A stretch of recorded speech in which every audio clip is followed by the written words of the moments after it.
Hey guys, Jonah here, and after the absolute madness that happened yesterday, we're going back to the Beer 52 box from this month, which is the Midlands. And yeah, most people wouldn't think Grimsby, which is up here, is part of the Midlands because it's pretty far up. But for me, it's the south, being in fact that my family are from Northumberland. And I don't live there. I live in the south. I live in Kent. So, yeah, it's the north for me, the south for my family, but it is kind of in the middle of the country. So why not call it the Midlands? Nothing about Doc's Brewery in the propaganda manifesto of Beer 52, but there is the beer. It's called Midnight Oil.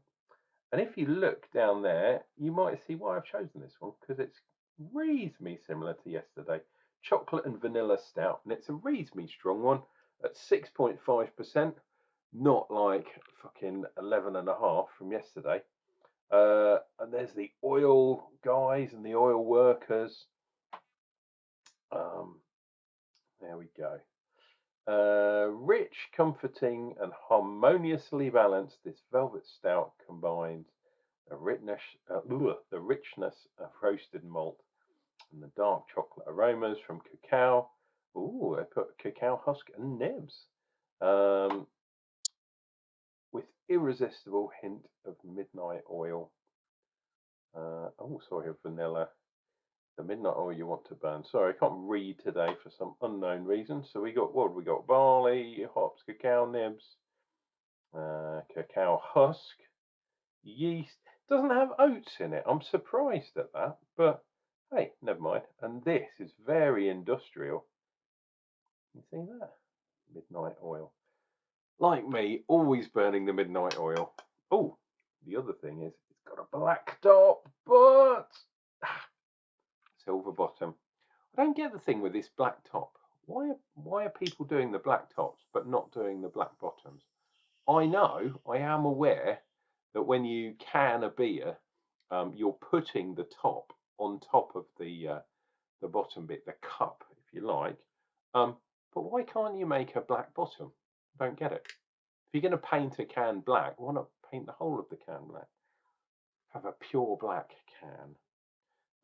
To the world, that is my idea. Why don't you have a totally fully black can? Maybe it's impossible. Not too bad. And here is my tasting glass. And let's get this bad boy in there.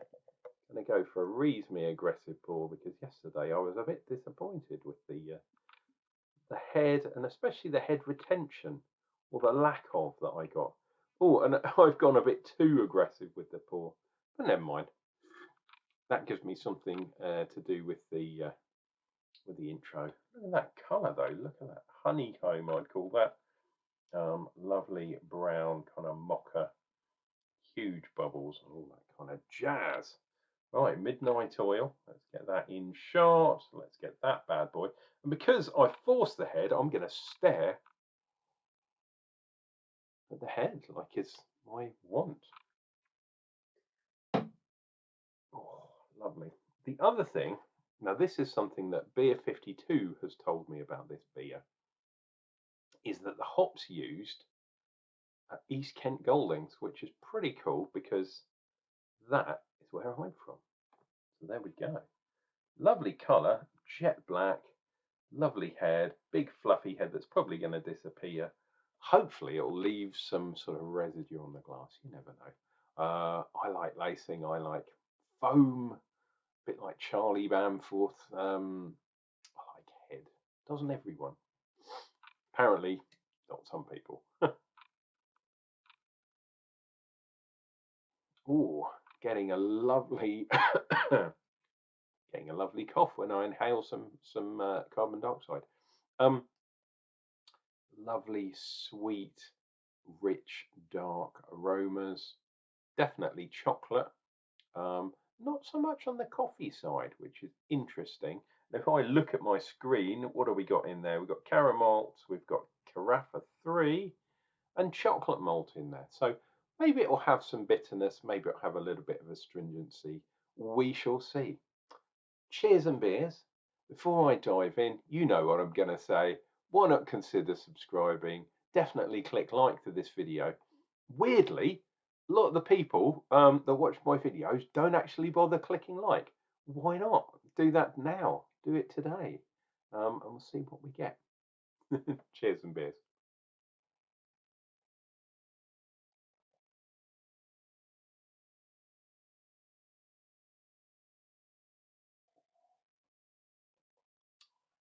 Ooh, okay.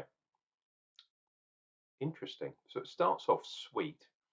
Not as sweet as yesterday's beer, but a tiny bit sweeter than I'd like. Then it goes sour, which is quite interesting. Um, so it teeters over into the sour, and there's that bitterness there too, that astringency, which is to do with the chocolate malts. So yeah, sweet, then sour, then bitter. There's a little bit of a kind of chocolate kind of grittiness in there, but this is reasonably thin beer. And considering it's 6.5, I'm not surprised they haven't thickened it up. But it's got a lot of sort of adjuncts in, like the cacao nibs, the husks as well. I wonder if they do anything at all, or whether they're purely to filter the beer to some degree. It does give you that sort of taste. I don't know if you're mad like me, but have you ever licked a coconut?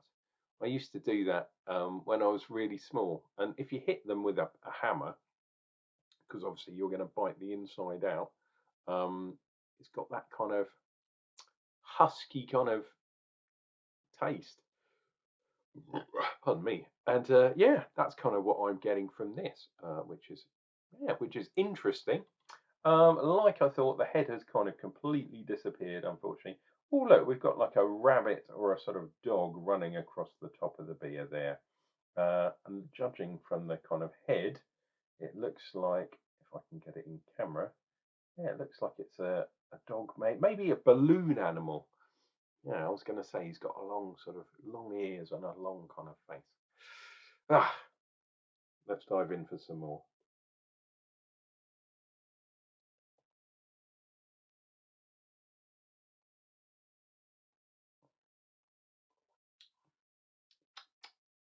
Okay, interesting. So this time I'm getting a lot more of the kind of vanilla kind of taste that I think perhaps got a bit lost up front. The sweetness has kind of mellowed out as well. I've said this before, and I'll say it again, and I'm going to say it right now. But your taste buds do change, not just over your lifetime, but over, wow, the analogy here of the lifetime of your glass. So your first sip is never the same as your last sip. And I suspect it's to do with different synapses firing off um, when your taste buds taste certain things. Then it takes a while for them to regenerate. So sometimes, if you take a sip, kind of swirl it around and then swallow, leave it a little bit for all the kind of aftertaste to go, and then take another one, you'll find, especially with really flavoursome beers, yeah, it does taste completely different, or you find different things. So the vanilla has appeared. That huskiness has kind of gone. The real heavy bitterness has gone too. Um, so I'm having a nice kind of vanilla chocolate kind of pudding. And those puddings, I can't remember what they're called, but it's like a chocolate mousse and it's burnt on top. And you have to crack through it, and then you get that oozy chocolate kind of mousse through. Is that a creme brulee? Is that what they call them? But a kind of chocolate creme brulee in this case. Interesting.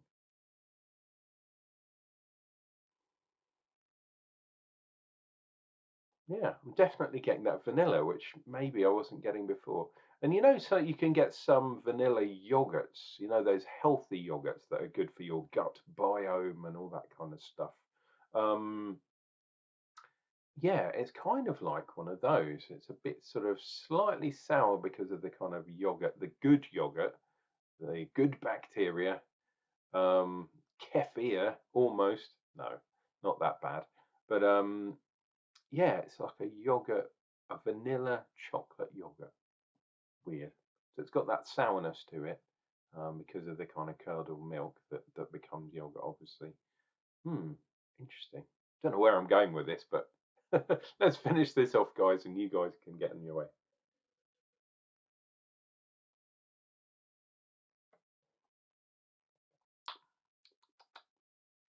Okay, interesting. The sourness has come back a little bit now. It goes kind of sour, then a bit of sweetness, and then a bit of creaminess, which is interesting considering there's no oats in here. So they've done it purely through the kind of, well, I guess the cocoa, the cacao. Hmm, that is a really interesting beer. Um, is it quite sort of molded together as well as, something else? I mean, that beer yesterday, oh, Jesus. I've been having trouble all day with my guts because of that banana beer. My God. Ooh, pardon me. But that is not bad beer at all. Burning the midnight oil as we do from the Docks. The Docks brews. Docks beers. That is chocolate and vanilla stout, 6.5%. It's called Midnight Oil. I would say if you like your kind of stouts on the sweet side, this is not a dry stout by any means. Give this one a go. Could I detect the East Kent Goldings? Probably not. But then in the UK, East Kent Goldings is abound, or it used to be. The industry round here, especially around Faversham and places like that, and Canterbury, the hops field have been absolutely decimated. And weirdly, even by Y Valley College, which used to be the place where they did a lot of the hop research, they've really backed off, which is absolutely a travesty. If I ever win the lottery, and it's long overdue, dear viewer, I would definitely give Y Valley College some love, i.e., some money, so they could complete some more research into their hop program because it used to be where all the hops were kind of developed in the UK, and now we're just buying hops from the United States. And although that's not a bad thing, why don't we try and develop our own kind of stuff, our own terroir, especially in UK brewing? East Kent Goldings, Fuggles, Prima Donna. There are lots of success stories, and there are some newer ones as well. Harlequin's one, I can't remember some of the other ones, but there's some really good UK hops. Um, but every brewer seems to be they have to buy the latest hops from America or the latest hops from down under, from New Zealand or Australia. Um, and it's sad because we have a rich history of hops of our own, and that includes the great East Kent Goldings, which is in this beer. Ah, this has been your loving Unclejona, drinking beer for your entertainment. Have you clicked like? You should have done by now. Um, drinking for your entertainment, and so you don't have to. And this beer is a really nice beer. So if you're ever up in Grimsby or you get the opportunity at a beer festival to try a Docks beer, but go for it because that is really, really nice. Guys, take care of yourselves, take care of each other, and don't worry, Unclejona will return with another beer review real soon.